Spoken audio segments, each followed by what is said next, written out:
Bom, vamos retomar aqui. Então, vamos dar uma lida aí nesse exercício 14. Considere a figura abaixo para as questões 14 e 15. O sistema 1 atende o alimentador 1,2, em tensão nominal de 69 kV. A linha 1,2 apresenta impedância série de sequência positiva de 0,2 mais J0,5 ohms por quilômetro e comprimento de 50 km. Sabe-se também que a potência de curto-circuito trifásico na barra 1 vale 0 mais J1000 MVA. O sistema opera em vazio, com tensões de 1 PU nas barras 1 e 2, quando ocorre um curto-circuito trifásico na barra 2. Então, o que a gente tem que começar resolvendo aí nesse exercício? Ele quer saber quanto que vale a corrente no curto-circuito trifásico quando ocorre na barra 2. Então, vamos pegar esse sistema aqui, vamos voltar aqui para o nosso resumo.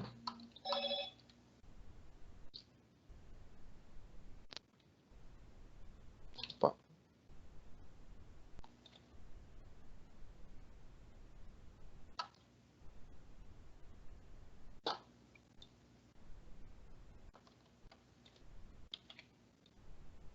Se a gente observar, ó, esse sistema ele não é tão diferente do anterior.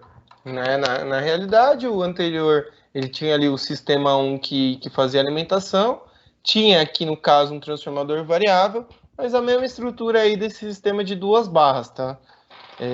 Esse é o exercício 14. Então a gente tem aqui ó, o sistema 1, barra 1, barra 2. Vamos pegar aqui de informação o que ele deu. Ele deu para a gente que todo mundo está sendo alimentado com uma tensão de 69 kV. Ou seja, se eu tenho um transformador, está aqui dentro desse sistema 1, então não tem muita importância para a gente. Então, qual que é a tensão base? A tensão base nossa vai ser 69 kV, que é o que está todo mundo sendo atendido aí. Além disso, ele fala que a linha apresenta impedância série de sequência positiva de 0,2 mais J0,5 ohms por quilômetro. Vou copiar isso aqui. Então, 0,2 ohms por quilômetro. Isso é a reatância da linha. Apresenta impedância série de sequência positiva.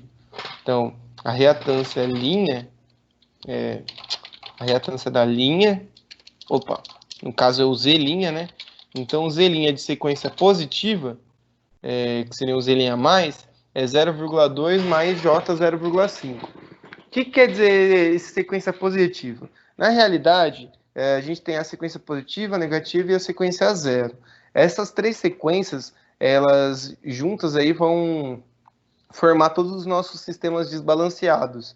Então, quando a gente fala de curto-circuito monofásico, entre uma fase e o terra, curto-circuito bifásico entre duas fases de terra, curto-circuito que seja trifásico, mas que tenha que seja entre as fases, né? Não seja um curto-circuito trifásico franco, que é entre as fases e o aterramento, um curto-circuito que seja trifásico, mas com impedância no neutro. Então, tudo isso aí depois vai acabar interferindo e tornando, às vezes, um curto-circuito desbalanceado, né? Então, as correntes aí de curto-circuito desbalanceadas. Então, para isso aí, a gente tem que pegar e desenvolver, né? Fazer uma análise dentro desse sistema entre sequência positiva, negativa e sequência zero. Então, isso é o que vai dividir os nossos sistemas, onde a gente consegue modelar eles de diversas formas e entender que para cada tipo de curto-circuito a gente vai utilizar uma relação entre as impedâncias de sequência zero, negativo e sequência positiva. Quando a gente está tratando de curto-circuito trifásico franco, ou seja, as três fases curto-circuitam juntas e vão à Terra, né? Então a gente sempre vai utilizar somente essa impedância aí de sequência positiva. Então aqui eu não vou nem chamar ela de sequência positiva, né, para não confundir, mas é por isso que ele fala. Mas por algum exemplo, por algum motivo, ele desse sequência positiva, negativa e sequência zero e fizesse e pedisse para calcular a corrente de curto-circuito trifásico franco ali no caso, como ele está pedindo, então a gente só observaria a impedância de sequência positiva, né? A não ser que seja então outros tipos de curto-circuito, né? Então, curto-circuitos desbalanceados, aí então a gente tem que utilizar as sequências, né, diretas, então sequência positiva, sequência negativa, sequência zero, para poder então calcular esses circuitos desbalanceados. Aqui para a gente só vamos considerar que essa sequência positiva é a própria impedância que está no caso do curto-circuito trifásico. Então, essa informação que ele deu para a gente é em ohm por quilômetro. Logo, o que a gente vai precisar saber? Qual que é o comprimento da linha. Então, comprimento da linha é de 50 quilômetros que ele forneceu ali no enunciado. Então, 0,2 mais J05 e comprimento de 50 quilômetros. Outra informação que ele dá super importante é a potência de curto-circuito na barra 1. Então, vou considerar aqui que ele fala que a potência de curto-circuito na barra 1, então vou chamar de SCC1. Deixa eu ver aqui se o pessoal tá... beleza. Então, vamos considerar aqui a potência de curto-circuito na barra 1, ela vai ser o quê? Ela vai ser 0 mais J 1000 MVA, né? Isso é a potência de curto-circuito na barra 1. Ele deu mais alguma informação, pessoal? Ele deu outra informação super importante. O sistema opera em vazio, com tensões de 1 PU nas barras 1 e 2 quando ocorre um curto-circuito trifásico na barra 2. O que quer dizer que ele opera em vazio e que as tensões são 1 PU na barra 1 e 2? Que no momento do curto-circuito, a tensão aqui na barra 1 vale o quê? 1 PU. Na barra 2 valia 1 PU. Mas quando tem o curto-circuito, se é um curto-circuito trifásico franco, a barra 2 vai ir para o terra. Logo, a tensão da barra 2 ela vai para 0, né? E a tensão da barra 1? A gente não sabe. A tensão da barra 1 ela vai ter um afundamento, mas a gente ainda não sabe quanto. Agora, em relação, né, essa informação da tensão da barra 1 e da barra 2 serem 1 PU, ele fala que é 1 PU quando, né, tá operando em vazio. Por que isso? O que seria operar em vazio? Se está em vazio, não tem corrente, certo? Se não tem corrente circulando, a tensão em todos os pontos aqui vão ser iguais, não é?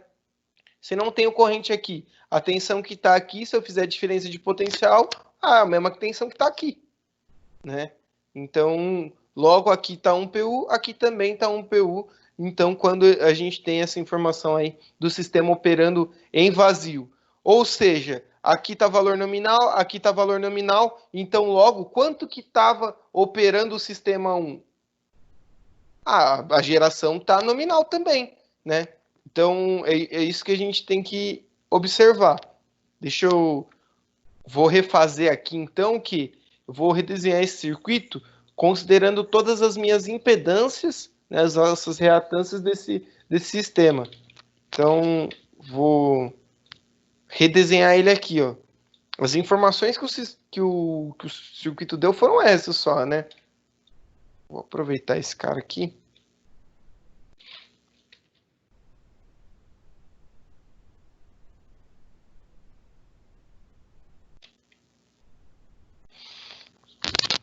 Então, vou aproveitar esse nosso desenho só para ganhar um tempinho. Então, aqui a gente tem um gerador. Tem a reatância aqui.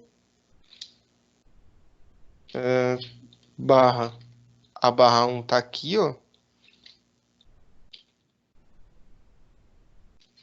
Isso é quem?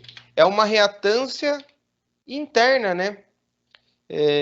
Eu sempre vou tentar fazer as analogias com circuitos de corrente contínua, porque eu pelo menos acho que é mais fácil de vocês até compreenderem, porque volto a retomar que a análise circuital ela é muito, muito, muito parecida. Então, o que a gente observa? Esse sistema 1, ele funciona como um gerador, não é? Esse sistema 1 funcionando como um gerador, o que isso quer dizer? Quer dizer que se a gente estiver falando de um sistema CC de corrente contínua, um gerador ele é caracterizado por uma fonte eletromotriz mais uma resistência interna. Certo, pessoal? Então a gente tem como se fosse a bateria, né? Então, no caso de uma corrente contínua, a gente tem uma bateria que estaria fornecendo, então, uma força eletromotriz, e aí a gente tem uma resistência interna. No caso, como a gente está falando de máquinas síncronas, né, ela é diferente, mas não é, né? Então, a gente está falando de uma máquina síncrona, a gente tem a mesma força eletromotriz, né? A mesma não, mas a gente também tem esse mesmo princípio de ter uma força eletromotriz sendo gerada, né? Então, a partir do gerador, então, através de uma força, no caso da bateria, é uma força, é uma energia primária química. No caso de um gerador, né? Muitas das vezes não, né? Aqui a gente vai ter uma energia primária mecânica, né? Que está fazendo rotacionar essa máquina. Então aí a gente tem essa força eletromotriz, temos essa reatância, que seria uma reatância síncrona desse gerador. Então, por que a gente fala reatância síncrona? Porque também é a reatância que ele tem no momento subtransitório, né? Então, é a reatância no momento de falta, né? Não é uma reatância de regime. Então, seria um XG. Aí a gente tem aqui a barra 1, que ela estava trabalhando com um PU em vazio, né? Só em vazio ela está em um PU. Então, eu não vou nem me dar o trabalho aqui de colocar um PU. Aqui a gente tem o Z', né? Que é a nossa impedância da linha. No caso, não temos carga, mas aqui é onde a gente vai ter o curto-circuito, o V2. Então, isso aqui é o nosso circuito básico aí para esse exercício. A gente tem uma fonte e tem o XG. Tudo isso aqui compõe o sistema 1. Então, tudo isso aqui é o sistema 1. Vou deixar aqui até para ficar melhor. Então,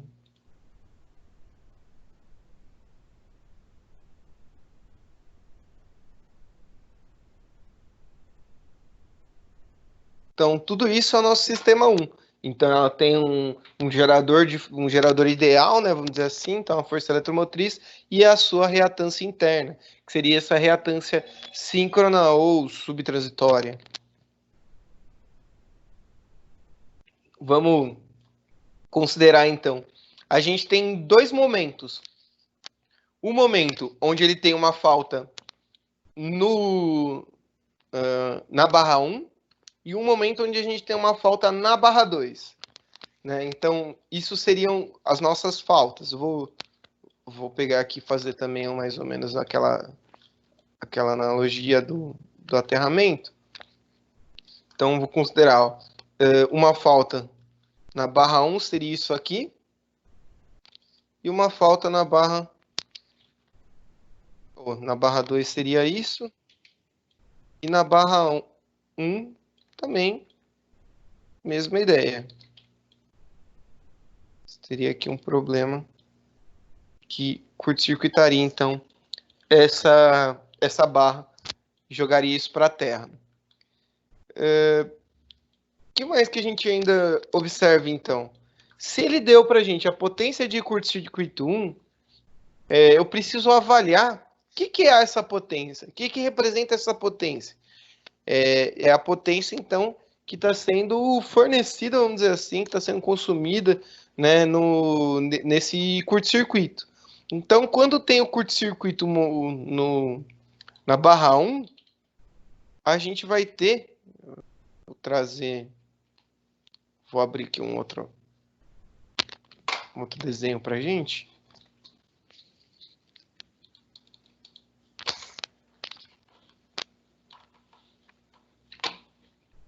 Mas deu uma travada.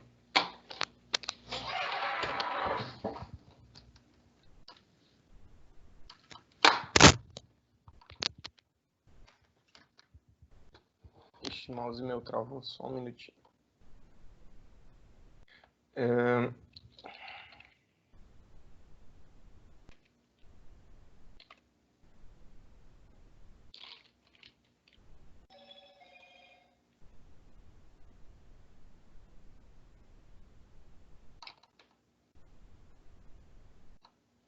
Então, vamos colocar aqui, né, dentro desse exercício 14, o que a gente tem? Então, quando a gente tem o curto-circuito na barra 1,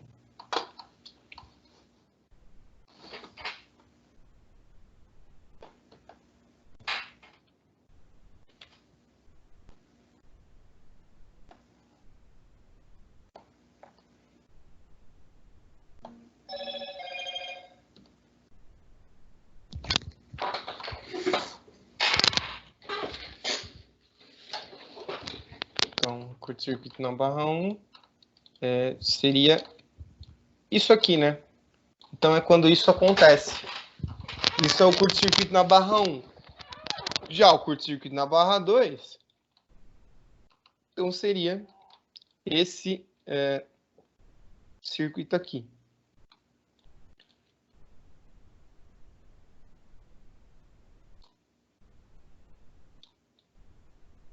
Certo? Então, a gente tem essas duas etapas, né? Então, quando ela ocorre no circuito 1 e quando ela ocorre no circuito 2. O que ele quer saber? A corrente de curto-circuito trifásico quando o curto-circuito ocorre na barra 2. Então, ele quer saber essa corrente aqui. Então, ele quer saber a corrente de curto-circuito. Então, a corrente que vai para o aterramento, no caso, no circuito 2. O que a gente tem que fazer, então, para calcular isso aqui? Para calcular essa corrente? Então, a gente pode fazer ela de... vamos dizer assim. Então, a gente tem que calcular. Para a gente poder calcular ela, a gente tem que saber o EG, tem que saber o XG e tem que saber o Z'. Se a gente souber esses elementos, a gente calcula a corrente no curto-circuito. Quanto que vale o EG? O EG, por isso que eu fiz aquela análise do sistema operando em vazio. Se o sistema está operando em vazio, que ele fala, né, que está com condições nominais, antes da falta, quer dizer que V1 é um PU, V2 é um PU. Mas como não tem corrente na carga, tudo vale um PU, certo? Então, inclusive, o EG, que seria essa tensão gerada, no momento da falta, ele vale quanto? Ele vale um PU. Por quê? Porque no começo do exercício ele fala que todo mundo operando em vazio, então está operando em um PU. Eu sei que isso aqui vale um PU. O que mais que eu sei? Ele fala quanto que vale a potência de curto-circuito. Quanto que é a potência de curto-circuito 1? É, na verdade, J 1000 MVA. Ele fala que é 0 mais J1000, então é J1000, certo? Se eu tenho a potência, eu tenho a tensão, eu consigo calcular essa reatância, pessoal?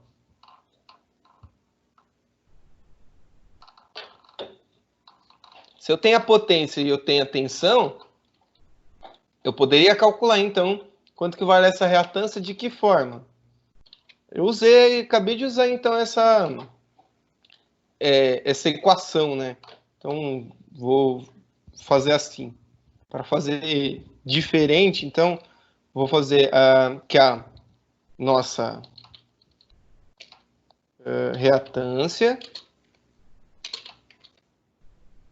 é igual à tensão que a gente tem, né? Aliás, vou colocar EG ao quadrado, né? EG ao quadrado dividido pela nossa reatância, que seria Xg. E isso é igual à potência de curto-circuito. Certo? Isso é o que a gente usou, inclusive, agora há pouco. Então, o que eu tenho? Que J1000 é igual a quem? O Xg, eu posso considerar aqui como JXG para ficar já mais fácil, porque eu sei que ele é uma reatância, né? Então, eu vou chamar de JXG, porque assim o que eu vou calcular é só o valor absoluto. Então, JXG, então, é 1000, aqui que eu vou colocar o J. Então, vai ser 1000, J1000, EG. Quanto que vale a tensão no gerador? É um PU, né? Eu falei que ele estava operando em condições nominais antes do curto-circuito, dividido por J, XG. Logo, quanto que a gente vai encontrar que vale o XG? Tem 1000 dividido por 1. Aliás, aqui a gente tem a tensão ao quadrado, vai dar JXG passa para lá, J1000 passa dividindo aqui, né?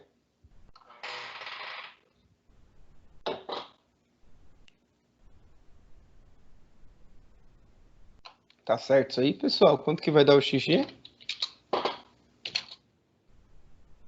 Nesse caso aqui tá dando 0,01.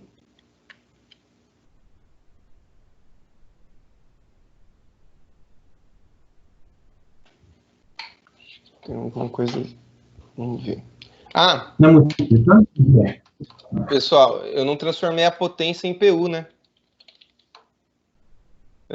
Isso aqui, a análise que a gente está fazendo aqui tá quase 100% correta, mas faltou o quê? Calcular a potência em PU. Então, SCC1, né? Então, a potência de curto-circuito monofásico, ela foi dada em MVA. Agora, como que eu vou calcular ela em PU? É só dividir pelo valor de base. Quem que é o valor de base? Ele não forneceu, certo? Ele deu algum valor de potência de base aqui, pessoal?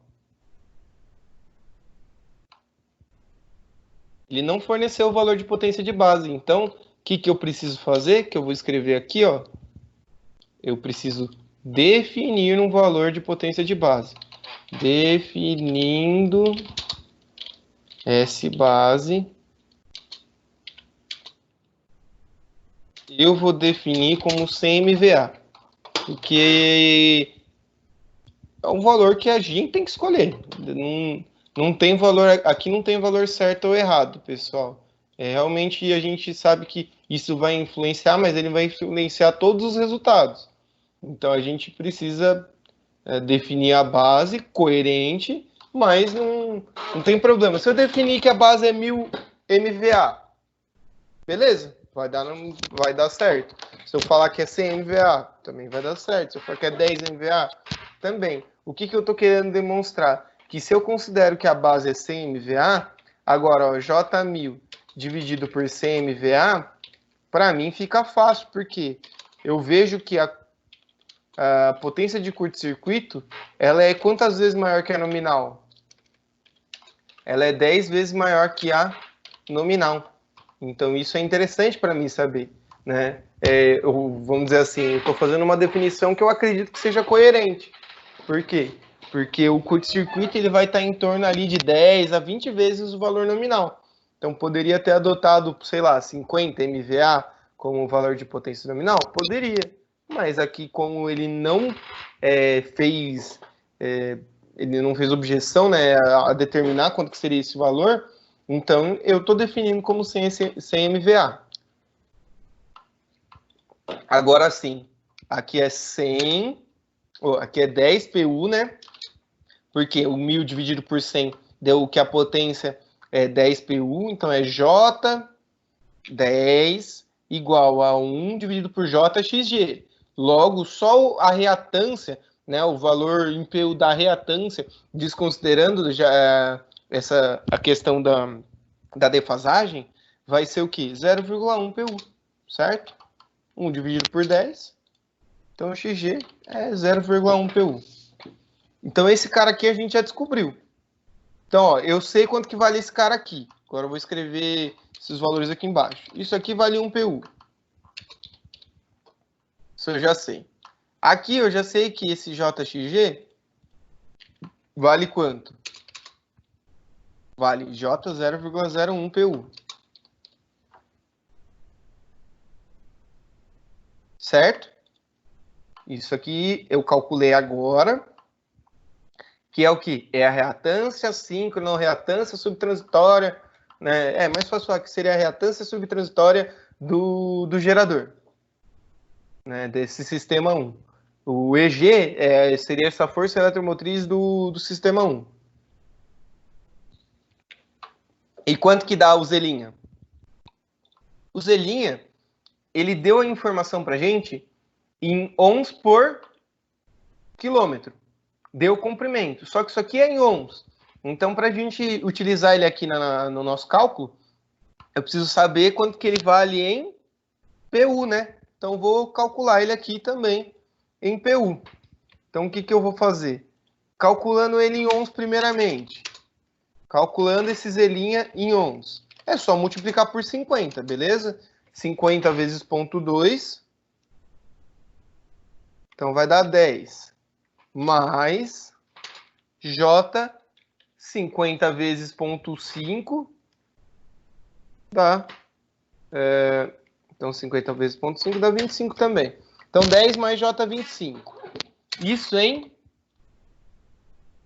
ohms. O que eu preciso fazer agora? Eu defini a potência base.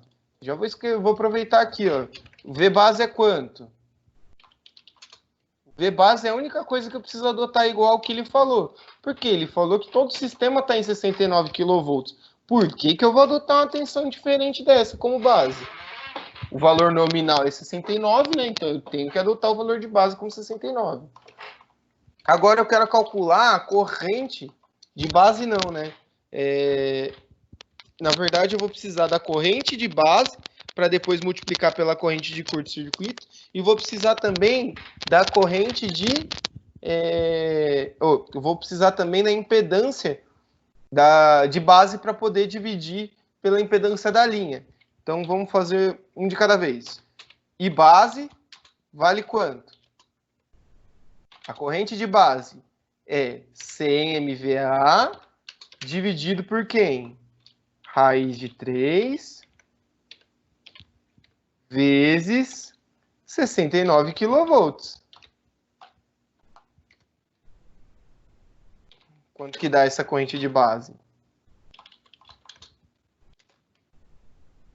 Vamos lá, a corrente de base vai ser 100 dividido por 69, dividido por raiz de 3, vezes 1000.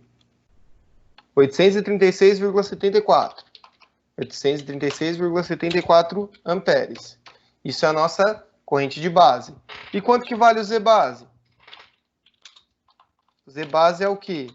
É a potência, aliás, é a tensão ao quadrado, se ela for tensão de linha dada em kV, dividido pela potência, se ela for trifásica dada em MVA.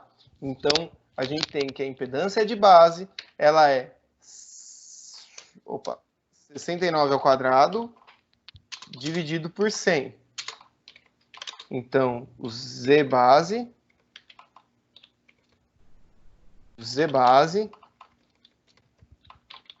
ele é igual a 69, 69 ao quadrado, dividido por 100. Então, dá 47,61 ohms. 47,61. Beleza, agora sim a gente tem quase todas as informações que a gente precisa. Agora, se a gente tem a quantidade... Pode falar. Pode voltar no outro slide rapidinho, só para eu pegar. Esse aqui? Acho que não. É o do S-Base lá, o SCC1. Ah, então é aqui, ó. É, sei mesmo.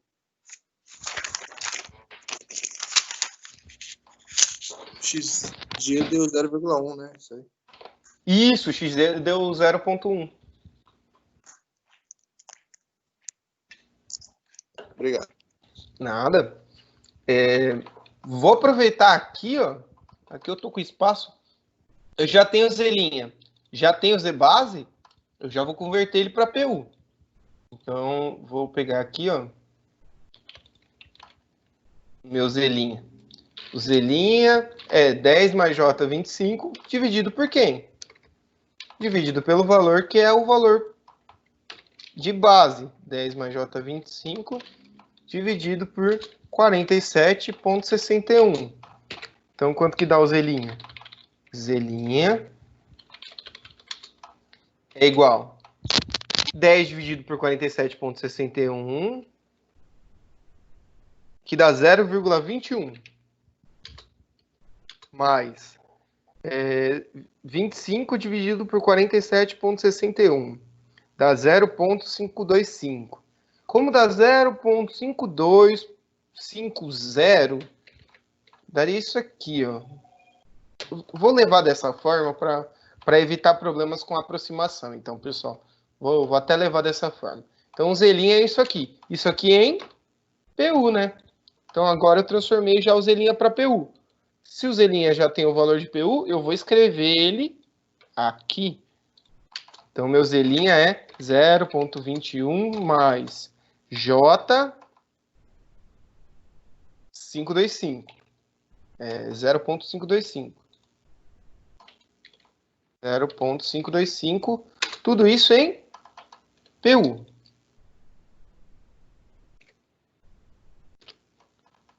Isso é o meu Zelinha. Então, lembrando, como que eu calculei esse Zelinha?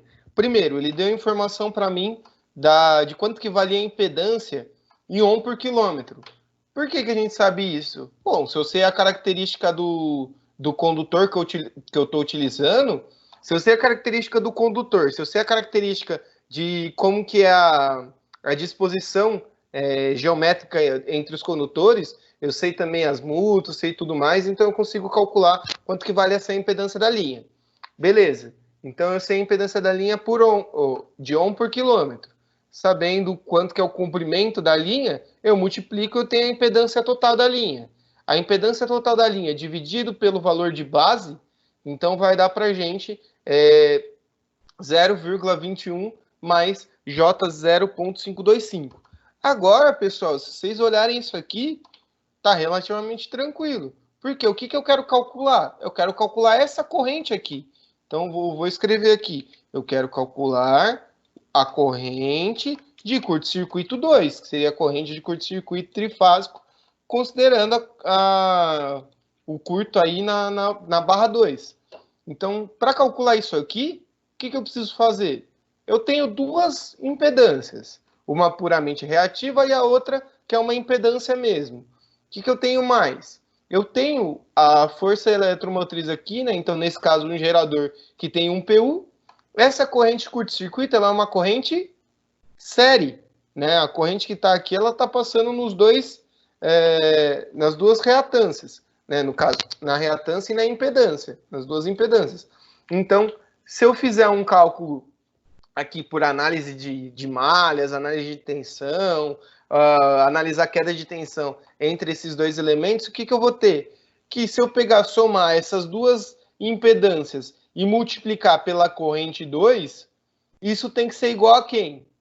Isso tem que ser igual à minha tensão, né? Então, se eu somar essas impedâncias e multiplicar pela corrente, isso tem que dar minha tensão, né? Isso, para a gente lá em circuito de corrente contínua, seria dizer, né, que é uma associação em série, então R1 mais R2 vezes I é igual a U, né? Simples assim. Então, essa é a análise que eu vou fazer aqui. O que muda é que, obviamente, a gente está trabalhando com fasor, então eu tenho que levar em consideração todas as defasagens aqui. Mas, traduzindo o que eu falei, é que a nossa corrente de curto-circuito 2, ela vai ser dada por quem? Por EG dividido pelo somatório das impedâncias, que é JX XG mais Z'. Isso vai dar nossa corrente 2. Corrente de curto-circuito 2. Lembrando que isso é um valor em PU. Ele está pedindo depois o valor em amperes. Então, a gente vai ter que multiplicar. Então, a corrente em curto-circuito 2 ela vai ser igual o nosso EG um PU. Dividido por quem? JXG, que vale quanto? J 0,01 PU.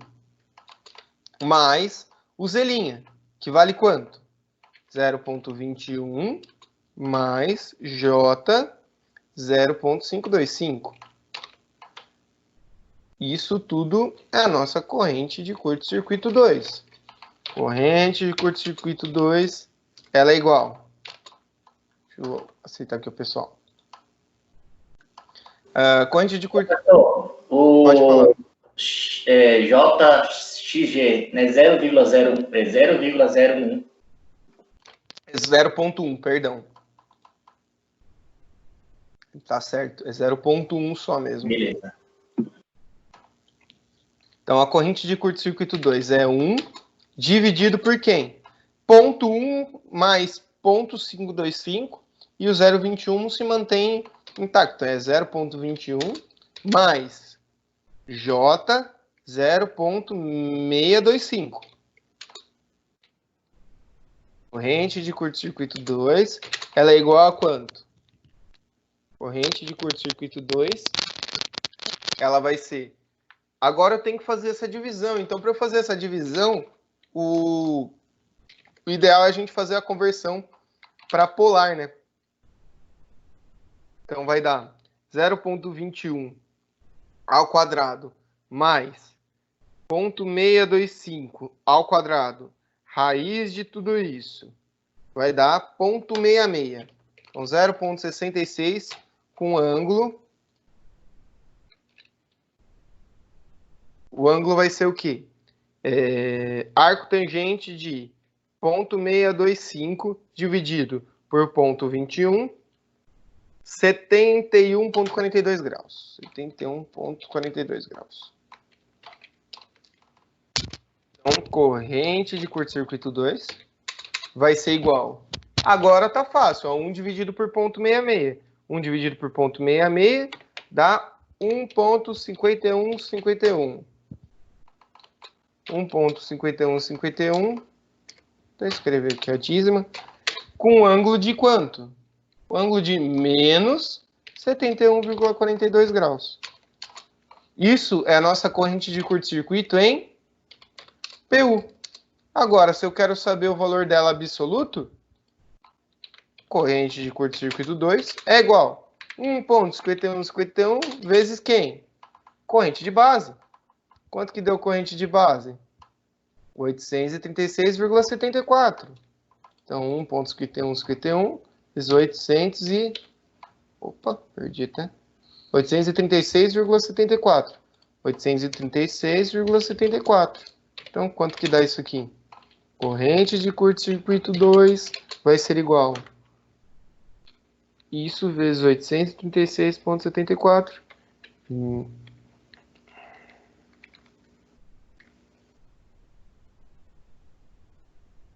1,267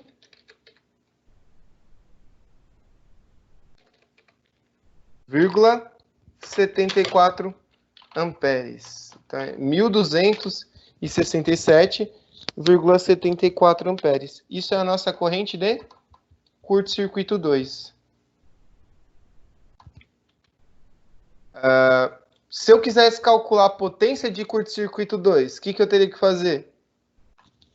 A potência de curto-circuito 2 em PU, ela é isso aqui, ó. 1,51. Por quê? Em PU é a tensão vezes a corrente, 1,51.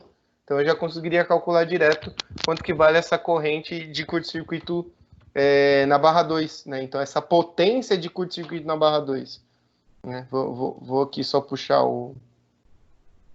Aqui, ó.